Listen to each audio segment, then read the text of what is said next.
bahwa seorang muslim itu tidak akan menzolimi orang lain dan juga tidak akan membiarkan dirinya dizolimi. Seseorang yang memahami bahwa nilai-nilai kemanusiaan, nilai-nilai moral di Indonesia untuk bersuara terhadap peperangan terjadi Palestina. Lu percaya kan ada sosok agung seperti Nabi Muhammad? Iya, Lu percaya kan? saya.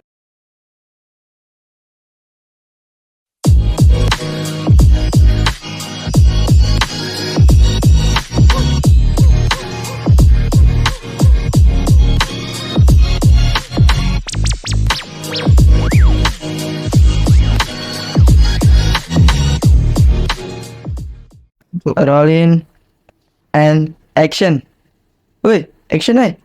Oke, apa ya? Baik. Bismillahirrahmanirrahim. Assalamualaikum warahmatullahi wabarakatuh. Apa kabar sobat gini semua? Semoga sehat selalu, baik yang ada di rumah maupun dimanapun kalian berada. Pada episode kali ini di serial Obrolan Gen Z, kita akan bahas seputar yang lagi hangat di saat ini.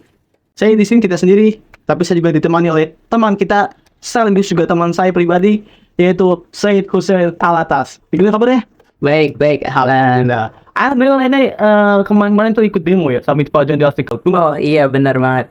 Oh, karena ini ikut demo, gimana kalau kita bahas seputar Palestina?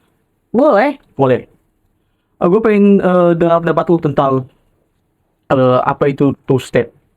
Jadi kita kan udah tahu nih Sen, banyak banget orang-orang yang di kalangan akademisi, kalangan ilmuwan, intelektual itu menyerukan solusi two state untuk Palestina dan Israel. Jadi Palestina mendapatkan wilayah sebanyak 30%, sisanya Israel mendapatkan lebih dari itu. Jadi itu merupakan solusi membagi dua negara. Dan pada kenyataannya, pada praktek lapangannya justru hanya terjadi kekacauan dan Israel semakin menduduki wilayah yang sudah disepakati. Dan itu merupakan hal yang berbahaya. Menurut Anda, dalam tanggapan Anda juga, apakah solusi two-state ini menjadi sebuah hal yang bagus atau justru hal ini hanyalah di budaya Israel saja? Oke. Apa tadi two state? Two state ya? Itu istilah yang hasil udah gak asing buat anak-anak muda yang saat ini sedang menggebu-gebunya membela Palestina. Nah, menurut gua pribadi, two state itu harusnya sukses. Nah, kenapa? Palestina sudah menyerahkan tadi 30% wilayah dia untuk negara Israel. Israel berarti udah diberikan sisanya. Nah, kenapa ini semua bisa terjadi? Karena Israel menuntut lebih di situ. Seperti peraturan di dalam persekolahan itu dibuat karena apa? Karena adanya pelanggaran. Adanya pelanggaran yang seharusnya peraturan tambahan tidak perlu ada. Misal, di dalam berkendara, tidak perlu sebenarnya lampu merah lalu lintas itu dibuat. Kalau sebenarnya apa? Ada kesadaran di dalam masyarakatnya. Tapi kenapa lampu merah lalu lintas dibuat? Kenapa? Berbahaya. Karena adanya ego yang dimiliki oleh setiap pengendara itu menjadi faktor dibuatnya aturan lalu lintas. Seiring bertambahnya pelanggaran, itu juga akan menjadikan bertambahnya aturan. Nah, di sini, kalau melihat konteks tadi, Israel itu sudah diberikan wilayahnya sendiri. Palestina sudah menerima wilayahnya yang walaupun di situ sangat tidak setimpal. Bukan 50-50 lagi. Israel dominan mengambil wilayah Palestina. Tetapi di sini, kenapa menjadi sebuah pertikaian? Karena Israel yang sudah mendapatkan wilayah yang dominan masih mengharapkan lebih dan melakukan apa? Perampasan, melakukan eksekusi terhadap apa? Wilayah negara Palestina. Ya Palestina memberontak dong. Yes. Karena apa? Mereka sudah merasa, wah, aku udah mendapatkan wilayah yang kecil. Kenapa kamu mengambil lebih? Mungkin bahasanya kayak gitu. Kayak gue lah. Gue ini misal dikasih uang jajan sama mama gue ini ceban atau mungkin bahasanya 10.000 lah. Nah, lu itu punya duit lebih dari ceban. Lu itu punya mungkin dikasih dengan orang tua lu berapa misal mungkin wah 10.000 juga ya kan lebih ya. Iya tuh. Ya kalau gitu analoginya nggak jalan dong. Enggak, 20.000. Lu punya dikasih duit sama lu misalnya 15.000. Yap. 20.000. Ya nggak bisa dong. Terus punya 20.000.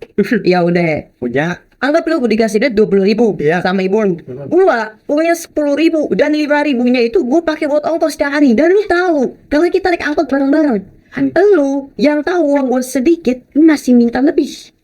Atau mungkin analoginya nggak jalan deh kalau kayak gitu. Kita kedua saudara, kita maunya sama, ya. Walaupun nggak mau anak punya mak, ya udah. Astagfirullah. Ya. Oke, lanjut. Oke, kita saudara. Nah, Emak kita ngasih kita uang jajan yang berbeda. Ente dikasih ke anak, ente dikasih mungkin 20.000, sedangkan anak dikasih berapa? 10.000 doang. Ente yang tahu duit anak lebih sedikit, ente masih mau mengambil duit anak. Ngambil loh, bukan minjem, ngambil. ambil. Gua saya mencuri. Ya anak marah dong. Anak udah dapat uang lebih sedikit daripada ente, padahal kita anak dari ibu yang sama, dari orang tua yang sama. Ente masih mengambil, merampas hak anak. Dan mungkin itulah mungkin menurut gua, menurut anak, bingung nih. Kita nih Gen Z nih pakai gua apa anak sih? Bebas. Bebas ya. Bebas ya. Ada, gue campur-campur deh. Nah itu mungkin tadi yang dirasakan oleh masyarakat Palestina. Mereka sudah sepakat loh, walaupun itu tanah mereka. Ya, saya tidak mendukung Palestina, saya tidak mendukung Israel di konten ini. Saya memiliki faktual aja, kita lihat. Palestina sudah ngalah, ngasih 30% doang. Israel dapat dominan loh, dominan. Masih mau rampas punya Palestina, masih mau memusnahkan hak-hak Palestina.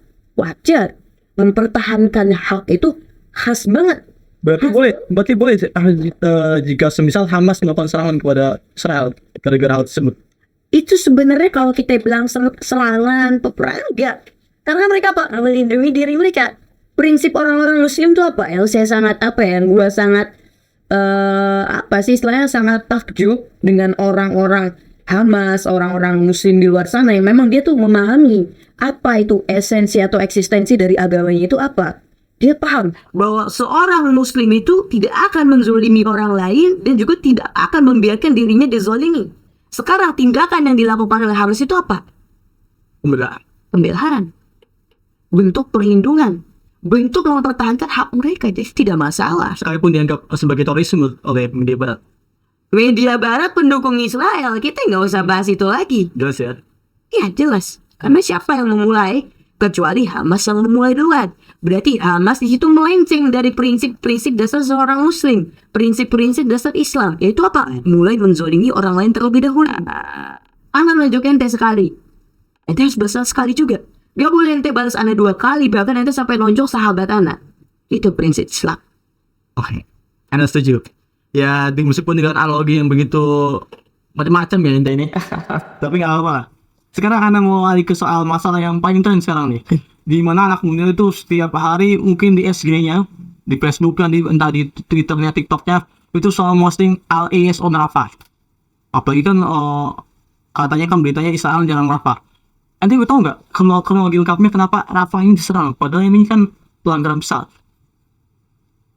Rafah, kronologi lengkapnya, Ana nggak tahu sih. Kalau Ana pribadi ya, karena Ana baru-baru ini lagi tertarik sama All Eyes on Papua. Kapan nih kita bisa bahas itu? Mungkin di segmen nanti ya. Oke.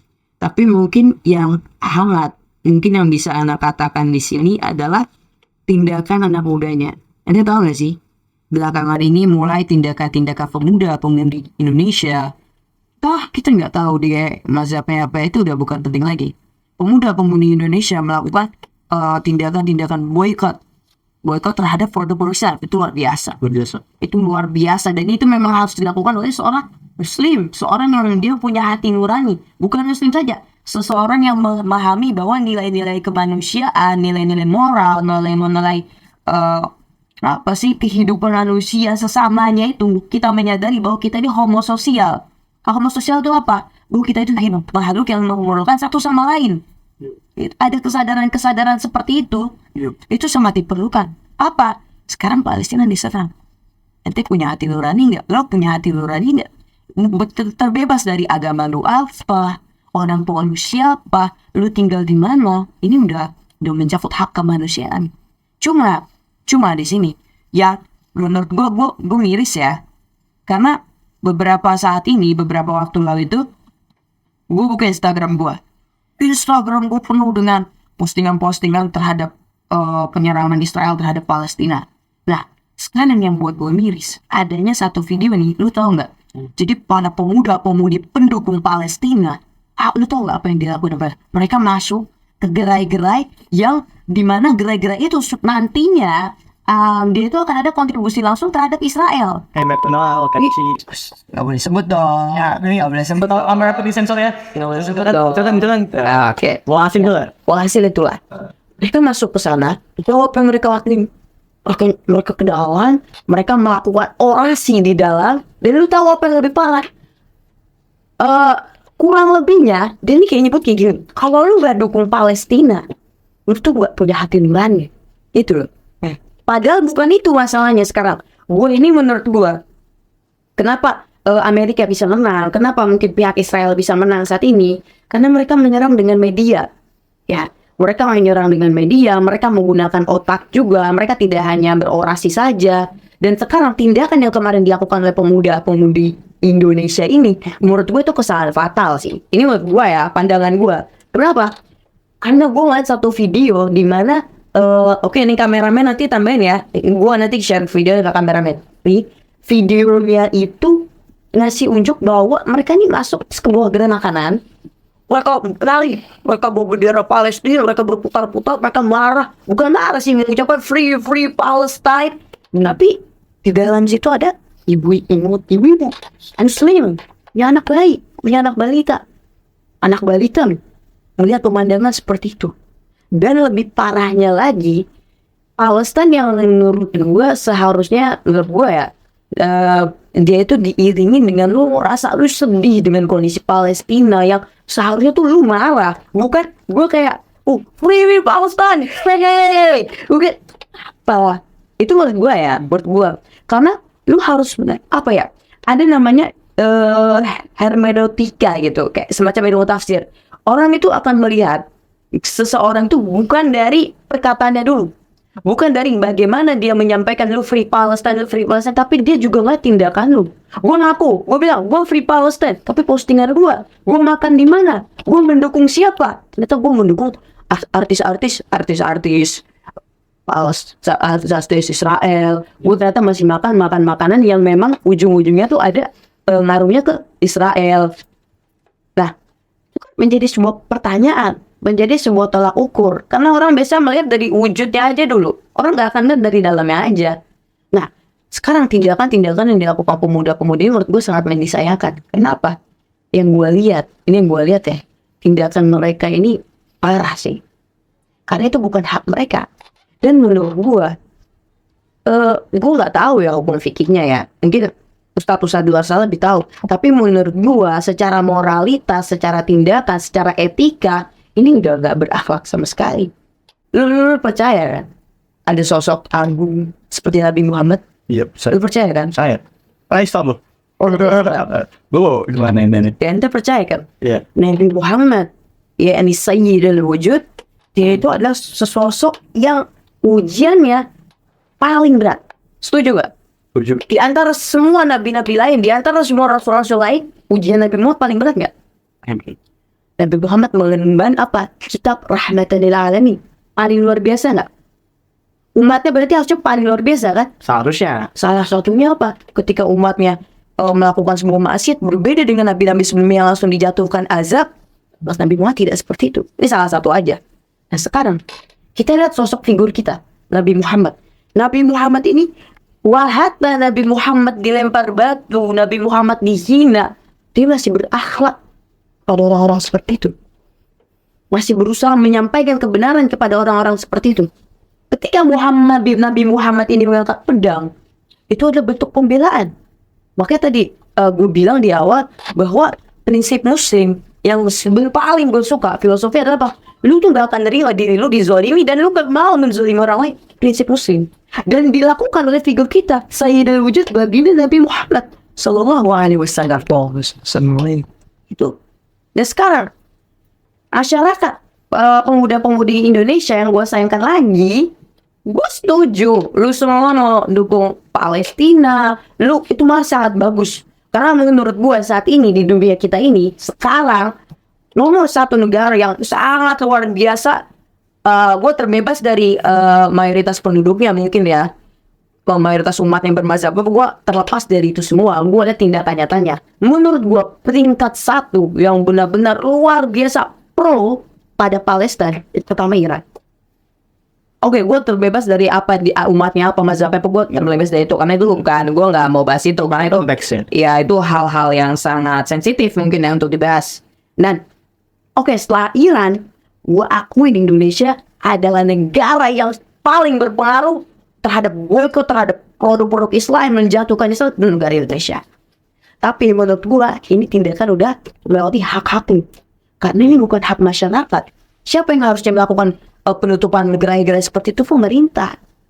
Bukan tugas lu, bukan tugas lu sebagai pemuda-pemudi. Kalau mau, menurut gue gini. Sekarang, apakah cara lu berdemo pada Palestina itu hanya dengan tindakan enggak. Bukan hanya itu satu-satunya jalan. Lu bisa belajar. Kenapa gue suruh? Dengan adanya Palestina lu harus ini. Karena lu harus termotivasi. Lu gara-gara melihat Palestina merasa, wah, kasihan sekali mereka. Berarti apa? Ketika Palestina merdeka, mereka perlu seorang guru. Ketika Palestina merdeka, mereka perlu seorang dokter. Ketika Palestina merdeka, mereka perlu seseorang yang bisa memberikan pemahaman kepada mereka bagaimana tatanan dunia saat ini. Jadi sebenarnya ini motivasi lu buat belajar lebih dalam lagi. Bukan untuk gaya semata ya. Bukan buat gaya-gayaan. Karena menurut gua ini udah berlebihan. Yang harusnya menurut gua ya, ini asumsi gua. Karena di saat itu banyak orang muslim. Bahkan ya, kalau lu perhatiin video-video yang beredar tuh, pegawai-pegawai di gerai-gerai itu tuh berhijab. Otomatis apa? Islam. Muslimah. Wah, terlepas dari Islam tak apa banget. Dia tetap Islam kan. Tapi Islam. Nah, yang gue bingung, lu pernah mikir begini gak sih? Gue udah kerja, misal anggap di gerai yang ada Israel, gue udah kerja ini dari sebelum panas. Kapan sih Palestina Israel paling panas? Kan tahun-tahun ini doang, baru tahun-tahun ini, baru tahun-tahun kemarin. Baru panas lagi. Peperangannya udah berlangsung dari sejak lama lah. Iya. Tapi baru panas sekarang ini lagi aja. Dan gue udah kerja di gerai seperti itu. Cuman warga Indonesia, pemuda-pemudi ini baru baru ngerasa tindakan Israel panas sekarang ini aja. Gue sebagai seorang Islam yang kerja di gerai Israel, gue ngerasa tindakan gue nih salah. Gue malu, apalagi dengan sosial di mana-mana yang membenci Israel dia dibenci. Dan gue malu dengan pekerjaan gue. Tapi nggak semudah itu, bro. Ya kan, lu mikir juga kan? Yep. Gak semudah itu lu keluar dari pekerjaan, apalagi ada namanya sistem kontrak. Gak semudah itu. Dan sekarang kalau lu pro Palestina, lu masuk ke tempat kerja gua, lu demo-demo seperti itu, memberikan orasi. Ya gua sadar, itu benar. Tapi lu gak ngasih alternatif ke gua. Lu kasih, misal, bro, santai, gak harus langsung demo. Lu mending keluar deh, gue punya alternatif pekerjaan lain, ya gajinya lebih hebat, gajinya lebih mantap. Itu loh, bisa gak sih? Seperti itu, maksud gue, lu jangan mengkritik seseorang doang, berikan alternatif penyelesaiannya juga. Sekali lagi, kita punya figur Sayyidul Wujud, Nabi Muhammad. Dia setiap berdakwah dimanapun, kapanpun, setiap mengurus sebuah pemerintahan, dia akan mengkritik pemerintahan tersebut dan memberikan alternatifnya. Al-Quran, ketetapan ilahi, wilayatul ilahiyah. Jadi Nabi Muhammad gak hanya mengkritik, gak hanya menerapkan amar ma'ruf nahi mungkar. Ingat loh, amar ma'ruf nahi mungkar, memerintahkan kebaikan, mencegah yang mungkar. Nabi Muhammad itu benar-benar ngasih alternatif. Budaya ini salah. Kalian semua umatku ikuti, aku punya alternatif yang lebih baik, yang lebih berkualitas. Itu Nabi Muhammad, figur kisah. Kenapa kalian nggak seperti itu? Dan terutama amar ma'ruf nahi mungkar, kita harus lihat konteksnya. Bagaimana cara kita menyampaikan sesuatu yang amal? Bagaimana kapan sekiranya pukulan ini diperlukan? Oh ternyata nggak pakai pukulan, dengan senyum aja, dengan menggunakan muka sinis sudah bisa, mending pakai muka sinis. Oh ternyata dengan menjauhinya aja udah bisa. Udah. Nggak semuanya itu harus bermain fisik. Nggak semuanya harus langsung diserang benar-benar frontal. Kalau ada cara yang lebih mudah, alternatif dan pasti, kenapa nggak lakukan seperti itu? Sekali lagi, kasih. Jangan lu tiba-tiba yang tadinya menurut gue ya, pandangan gue ya, kalau misal tindakan seperti kemarin terus dilanjutkan, orang-orang yang tadinya sudah terbuka mata hati mereka untuk Palestine, mereka kayaknya malah jadi segan. Apalagi gue yakin ibu-ibu tadi yang makan di situ, dia malu loh. Trauma itu, men. Itu gue yakin trauma sih. Apalagi anaknya. Semoga anaknya nggak mimpi buruk ya ngeliat kayak gitu-gitu. Iya. Karena menurut gue pemuda-pemudi Indonesia sangat luar biasa. Mereka sangat memiliki jiwa pro-Palestina yang nggak dimiliki oleh bangsa-bangsa lain. Maksud gue konsisten untuk suatu hal itu susah loh. Biasa orang lakukan ini begini berapa bulan udah lupa. Tapi ini enggak. Mereka mempertahankan kekonsistenan mereka membela Palestina. Itu luar biasa. Sisi positifnya. Iya, dan gue ngarep ini terus dipertahankan. Jangan sampai 2 bulan, 3 bulan, 4 bulan, lupa lagi. Enggak, ini luar biasa loh. Cuma tindakan kalian kali ini menurut sudut pandang gua sekali lagi, ini udah gak mencerminkan Islam banget. Udah lu ngasih kritik doang, gak ngasih alternatif. Lu masuk ke gerai orang, ke wilayah orang, dan lu gak ngasih alternatif sekali lagi, dan itu bukan hak lu yang harusnya dilakukan oleh pemerintah. Ya, menurut gua ini salah sih. Lu malah bisa mencegah orang untuk mendukung Palestina. Gue sekarang kira, ngapain gue dukung Palestina? Orang gue aja diganggu, kayak gitu loh. Iya, justru orang-orang semakin fobia, semakin segan untuk membela Palestina gara-gara hal ini. Iya. Jadi, oke, saya tidak setuju dengan statement dari ente. Tadi juga saya menambahkan tentang masalah Rafah ini, bahwa Rafah itu terjadi karena sebelumnya sendiri Israel sudah memperingati warga sipil Palestina untuk segera pindah ke Rafah, karena Israel menyebutnya sebagai zona hijau. Tapi kemudian ketika semua warga Palestina yang selamat ini pindah ke Rafah, semua yang belum ke Rafah untuk menyampaikan diri, justru pada beberapa bulan yang lalu atau beberapa hari yang lalu Israel menyerang Rafah, dan ini yang dianggap sebagai zona hijau ini diserang. Dan ini justru tentu saja membuat seluruh penduduk dunia marah, internasional marah, PBB marah, apalagi warga Indonesia, pemuda Indonesia. Mungkin itu sih yang bikin sebuah hal yang memancing emosi tentunya, tapi anak muda Indonesia harus tahu tata krama, akhlak, dan bagaimana cara menyampaikannya. Iya. Karena apalagi media sosial nih, menurut gue pribadi, seseorang yang sudah memiliki media sosial yang menjadi bagian dari hidup mereka, menurut gue data pribadi mereka menjadi sesuatu yang berada di zona kuning. Gue bisa jadi merah, bisa jadi hijau. Kenapa? Lu naruh data pribadi lu di media sosial nih, bisa suatu saat ini bisa tersebar. Jangan lu sampai melakukan karena gue pernah dengar ya dari teman gue nih kayak gini. Lu kalau mau posting sesuatu di media sosial dan lu nggak hati-hati, ketika lu mencari pekerjaan ini bisa jadi susah. Karena ada beberapa kantor, termasuk kantornya tante gue juga. Waktu tante gue ngelamar di situ, dicek dulu dari sosial dia, dari what di sekolah. Bukan hanya sekolah lagi, bukan lagi media sosialnya juga dicek. Dia ngapain aja di media sosial. Karena jangan sampai media sosial dia buruk dan mempengaruhi ke kantor dia, gitu loh. Jadi data seseorang nih sebenarnya sangat dipertaruhkan saat lu expose di media sosial, sangat dipertaruhkan apa yang lu lakukan, tindakan apa yang lu kerjakan. Apalagi demo-demo Palestina itu sudah bukan membawa nama-nama individu lagi, menurut gua udah membawa sampai nama negara ini juga, karena lu mewakili Indonesia untuk bersuara terhadap peperangan terjadi di Palestina. Itu harus hati-hati dengan tindakan lu lakukan. Jangan sampai hanya gara-gara tindakan lu yang berlebihan, lu adalah orang yang ekstremis, tak memahami hak asasi manusia, sok-sok mengaku, gue paham hak asasi manusia karena gue membela Palestina. Tapi tindakan lu dengan mengacaukan gerai-gerai orang lain, dengan tindakan-tindakan yang sebenarnya itu bukan hak lu, hak pemerintah, malah lu yang ambil turun tangan di situ. Jangan sampai kayak gitu. Oke, sebagai closing pertanyaan ya, pertanyaan terakhir, menurut lu apakah Palestina bisa bertahan dari serangan Israel? Karena kan kita mau tahu Israel itu kan superpower dengan dukungan Amerika. Sebagai singkatnya, mungkin ente bisa menjelaskan tentang apakah ada kemungkinan Palestina akan merdeka ataupun bangkit? Oke. Lu percaya yang batil pasti menang? Ya. Karena apa? Batil mungkin akan bisa mengalahkan musuhnya, tapi tidak secara hakikat. Justru hanya semacam kemenangan yang semu. Oke. Yakin itu. Ente percaya dengan konsep seperti itu? Kalau itu dipercaya dengan konsep Islam tergantung sudut pandang lagi. Sekarang, menurut gua ada satu ayat di dalam Al-Quran yang paling gue suka. Ya, Bismillahirrahmanirrahim. A'udzubillahi minasyaitonir rajim. Bismillahirrahmanirrahim. Ini ayat bagus banget dan sangat gue suka. Salah satu ayat di Al-Quran. Innallaha la yughayyiru ma biqaumin hatta yughayyiru ma bi anfusihim. Sadaqallahul aliyyul azim. Betul, itu arti ayat itu. Bahwa lu gak akan bisa membawa perubahan apapun kalau lu gak ngubah diri lu sendiri dulu. Nah, selain dari apa ya, dorongan buat lu ngubah diri lu sendiri kalau ingin mengubah orang lain, ada keterangan di situ. Maknanya apa? Kalau lu mau berusaha, pasti Allah bantu.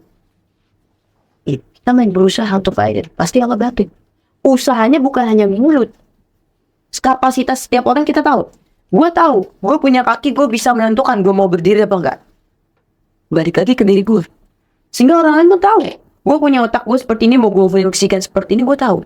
Gue bisa membela Palestina, gue bisa membela hanya dengan mulut, gue bisa membela hanya dengan tindakan, atau gue bisa membela dengan keduanya. Serta plus lagi belajar. Kita tahu kapasitas diri kita sendiri. Lu lebih tahu kapasitas diri lu sendiri ketimbang gue. Misal gitu. Palestina mereka berusaha. Mereka ada di jalan yang Allah ridhoi. Insya Allah. Nah, menurut gue gak menutup kemungkinan sih. Karena negara-negara lain banyak yang sudah terbuka matanya mereka. Terbuka mata hati mereka bahwa Palestina itu sebenarnya benar. Terbuka apalagi para akademisi sekarang. Mereka sudah mulai mengkaji kembali. Baik dari buku milik warga Israel, baik dari buku riwayat-riwayat naskah-naskah dari negara Palestina atau naskah-naskah dari negara-negara lain. Mereka udah mulai mengkaji tanah siapa ini sebenarnya. Gue gak akan bahas itu di sini. Iya. Tugas pembahasan panjang ya. Kan pembahasan panjang. Nah, itu tugas kalian para pemuda untuk mempelajari siapa sebenarnya. Nah, bukan kalian, kita. Oh, Ini kan 3 menit juga. iya, udah ya. Ya, bawa Oke. Iya. Karena gue paling kesian sih ada orang yang bilang misal gue Muslim, gue gak tahu Tuhan lu siapa. Gue Muslim atau gue bela Palestina, tapi gue nggak tahu sejarah Palestina itu gimana. Palestina ini tanah Palestina direbut. Kalau gue tanya malu, buktinya apa? Oh, ini buktinya di YouTube kayak gini. Lu baca ntar. Lu yakin gak bukti yang nih orang sampaikan valid gak? Referensinya mana? Sumbernya mana? Malu sih. Karena menurut gue salah satu adab kerja yang lu pertama diam aja dulu. Ketika lu baru dapet ilmu, diam. Analisa kembali. Kalau udah analisa, lu udah bisa muliakan, baru sampaikan ke orang lain. Kalau sudah pegangan bukti, jangan lu sampaikan sesuatu yang lu nggak punya bukti-bukti dasar nih.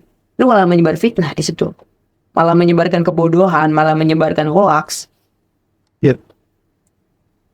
Jadi kita ini ketika kita bersuara, kita harus juga mempunyai pengetahuan atas apa yang kita suarakan kan. Iya. Oke. Dan kalau gue yakin Palestina. Kenapa? Karena gue percaya sama ketetapan Tuhan gue. Dan gue akan berusaha semampu maksimal gue, semampu gue, sesuai kapasitas gue. Karena ini nggak bisa kalau lu nggak apa ya. Gue percaya sama Tuhan. Lu percaya sama Tuhan. Lu percaya sama Allah lebih tepatnya. Percaya sama Allah. Percaya sama Allah. Berarti lu percaya Allah ini di atas segala-galanya. Kalau Allah sudah mengatakan Palestina benar. Negara-negara lain siap angkat senjata untuk Palestina. Baru-baru ini siapa deh yang sedang meninggal, presiden negara apa sih, lu tahu gak sih? Yang mana? Yang dia meninggal di helikopter dia. Oh, Iran. Oh, Iran ya. Iya, itu FVP lo di HP gue. Kayak gue dikirim-kirim teman-teman gue, gila nih. Dan itu ada teknis itu, kalau misalnya ada keterlibatan Israel atau negara-negara Zionisme yang melakukan genosida juga terhadap Palestina, Iran tidak akan tanggung-tanggung lagi. Siap dia membela Sampai habis. Palestina. Apa dia mempertahankan dirinya di sini? Jadi kita semua yakin, Sobat Kenzi, bahwa Palestina akan menang. Karena Palestina merupakan sebuah perjuangan resistensi melawan kezaliman. Dan yang setiap orang yang dizalimi pasti akan memperoleh kemenangan. Insya Allah. Terima kasih atas gadget dengan pembawaan yang begitu menarik. Alhamdulillah. Dan juga kepada Sobat Kenzi semua, terima kasih sudah menyimak dari awal hingga akhir. Mungkin cukup sekian episode Kenzi pada hari ini. Insya Allah akan lanjut pada kesempatan berikutnya. Wassalamualaikum warahmatullahi wabarakatuh.